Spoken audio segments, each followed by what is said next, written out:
Hello, everyone. Welcome back to more Terra Mystica. It's that time of the not quite month, that time of the 2 months again, where a new season has begun. And since we won our league last season through what I must admit seemed like an awful lot of good luck, we're in Division 5 this season. So this is the set of players we'll be playing 4 games with. Seems like we have 5 Americans, one. Yes, okay. Turkish player. And is this Ireland? France. Okay. I know the difference between those flags. I just like that flag is small enough that I can't tell if the left side is blue or green. I'm not sure if it were green, would that be Ireland? I don't know. Anyway, and so we're gonna do faction selection videos. The first game that I'm playing is, of course, the one where I'm player 1. It's not yet at the time of this recording. It's not yet my turn to choose a faction in any other games. So some other players have chosen factions, but not in any of the games I'm playing in. In fact, in all 3 games except the ones that I'm playing in, someone has made a faction choice. You can see here. No, there's 4 now. Is that right? Doesn't that mean right? People have chosen factions in 4 games, but not the one in which I'm player 2, for example. Anyway, so we're first to pick, and this is the board. I thought I was oh, that's right. No, I was thinking as frequently in these faction selection videos, I had to delete a whole bunch of elements from the DOM to make the important stuff all visible on the same screen at once, namely the round track and the bonuses. I would delete this personally, but I think it's kind of nice to have just a list of all the factions available. So that it for easy reference to know what choices you have available. And you can't see the map at the same time as all that stuff, but like, I don't know, we all know what the map's like, and we can scroll back to it if necessary. So I think this first video, my choice is pretty straightforward. Because Darklings are usually pretty flexible, I'm probably gonna pick them here. I spent a little while looking over the games off camera to see if there was anything really exciting going on here that might make me choose someone else, and I don't think there is.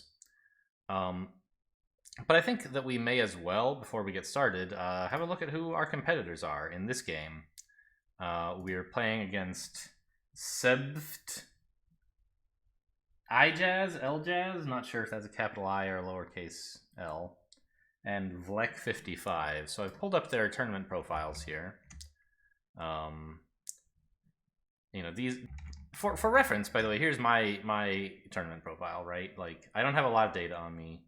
Rating 1117. I'm definitely the lowest rated player in this league, which is not to say the worst necessarily, right? I mean, I climbed up quickly from the lower factions, so maybe I just haven't gotten to play against good enough players, maybe.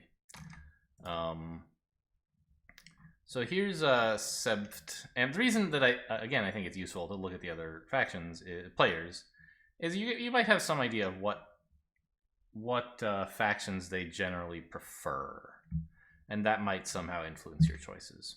So, for example, Sebft, unsurprisingly, likes.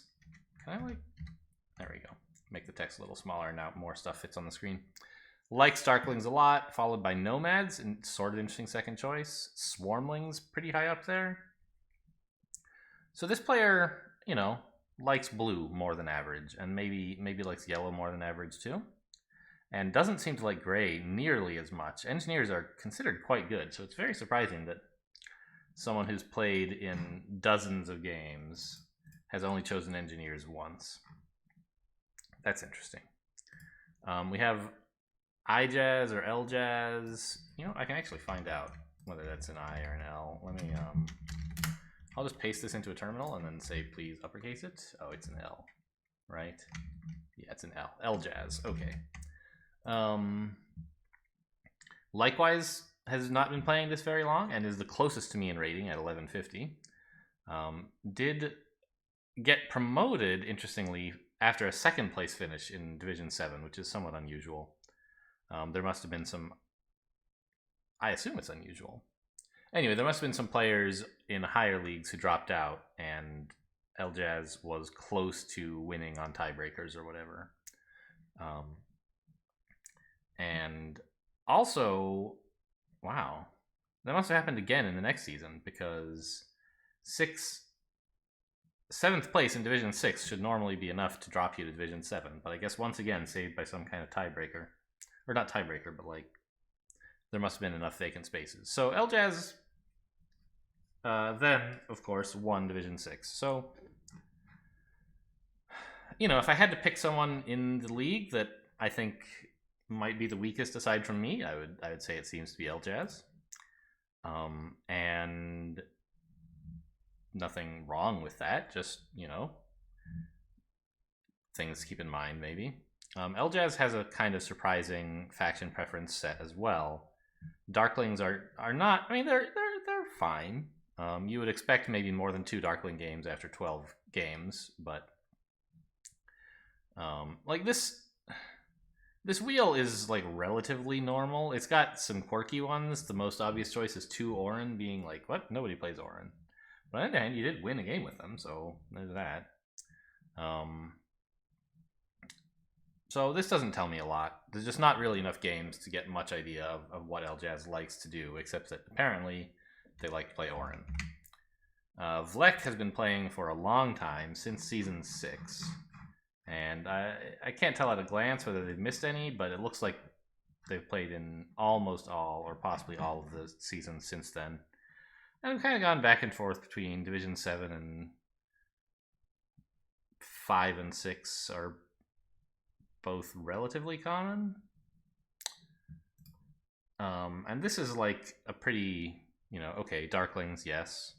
Kind of surprising to see Chaos Magicians edging out everyone else, but all the rest of these are, like, these are playable factions. I'm surprised to see Cultists so low. But these are all playable. Nothing that totally stands out as bizarre. They're all like, yeah, you expect Engineers to be a little bit higher, whatever. But like, these are all close enough to each other. Except that Chaos Magicians are a bit high. I think that Chaos Magicians do pretty well in 4th seat pretty often, so it seems reasonable that you would pick them somewhat often. And then we already looked, like, here's me. Here's my new faction selection preference wheel, for what it's worth, now that the last season's over. We got those 3 Darklings and 1 Nomad game in, and, you know, looking at my own selections, I'd be like, why 2 Nomads and only 1 Engineer is kind of weird, but anyway, so that's who we have.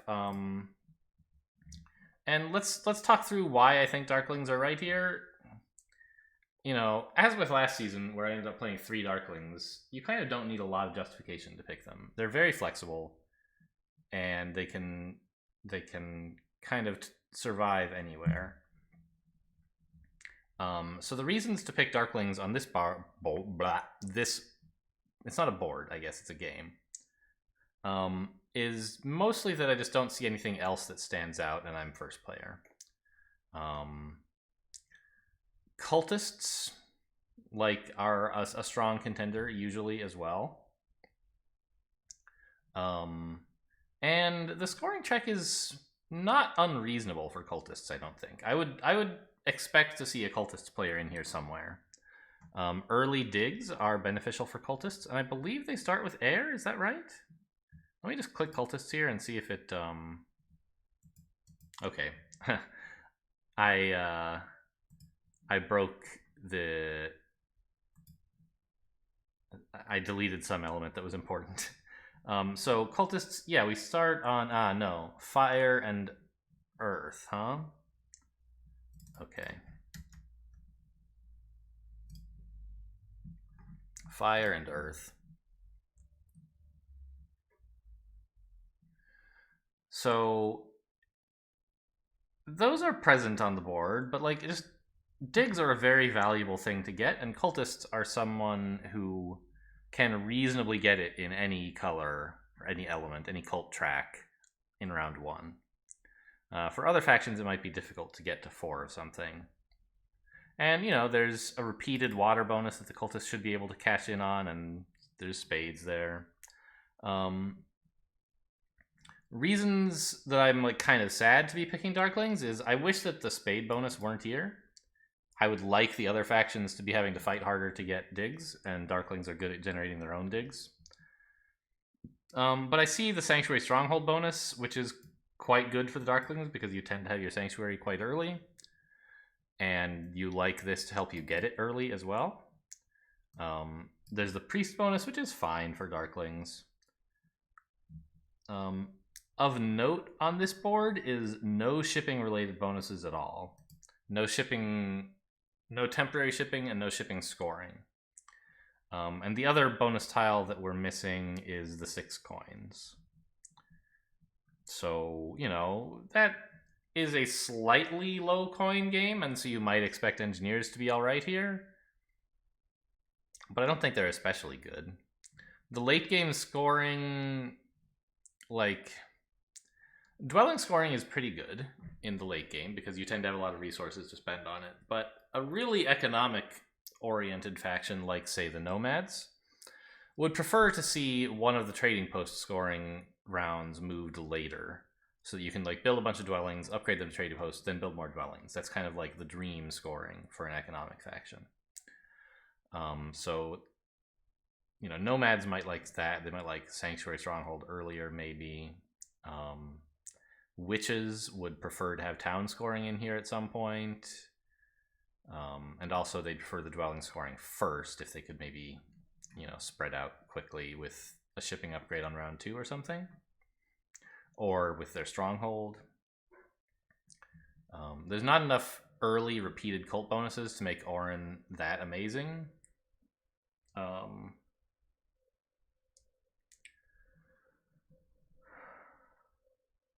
Chaos Magicians, I don't know, who knows? They could be playable, but I would want to pick them late, not early. Mermaids I really don't like because there is no shipping related stuff.